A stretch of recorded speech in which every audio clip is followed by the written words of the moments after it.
BNP মানবে না, সংসদে মানা হবে না, বলা হবে যে আমরা তখন এখানে একটা একটা হেকমতের আশ্রয় নিছি, তখন তো জনগণের রাস্তায় নামা উচিত। জনগণ রাস্তায় না নেমে রাজনৈতিক দলগুলো নামতেছে, তার মানে মাঝখানে একটা কিন্তু আছে, এই কিন্তুটা ভাঙতে হবে। আমি আমার কথা সংক্ষিপ্ত লাস্ট একটা পয়েন্ট বলি।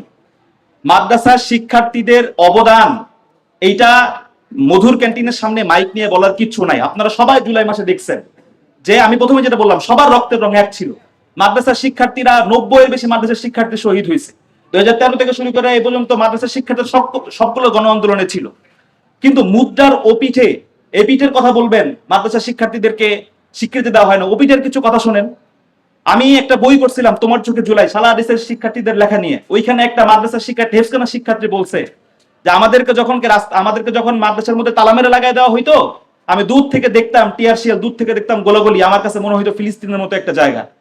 তো মাদ্রাসাগুলা যে এখানে অংশগ্রহণ করছে, মাদ্রাসা তো অংশগ্রহণ করে নাই, অংশগ্রহণ করছে মাদ্রাসার শিক্ষার্থীরা। এবং কিছু কিছু জায়গায় মাদ্রাসার গেট লাগাই দেওয়া হয়েছে। এখানে স্টেজ অনেকে আছে, তারা স্বীকার করবেন, কিন্তু হয়তো মাইকের সামনে বলেন না।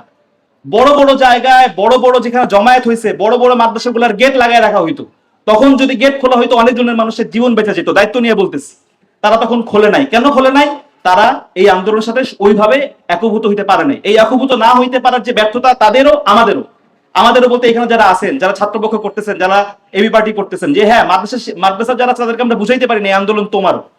ওটা বোঝানোর সুযোগও ছিল না। আমরা কোটা আন্দোলন থেকে সরাসরি আবু সাঈদের শাহাদাতের মধ্যে এক দফায় চলে গেছে, কিন্তু এখন তো সময় আসছে। মধুর ক্যান্টিনের সামনে যে প্রোগ্রাম, সেটা রাজনৈতিক প্রোগ্রাম, কিন্তু সামাজিক প্রোগ্রাম। মাদ্রাসা গিয়ে তাদেরকে বোঝানো যে তুমিও এই দেশের নাগরিক, তোমারও অধিকার আছে, সেটাও কিন্তু আমরা বলতেছি না।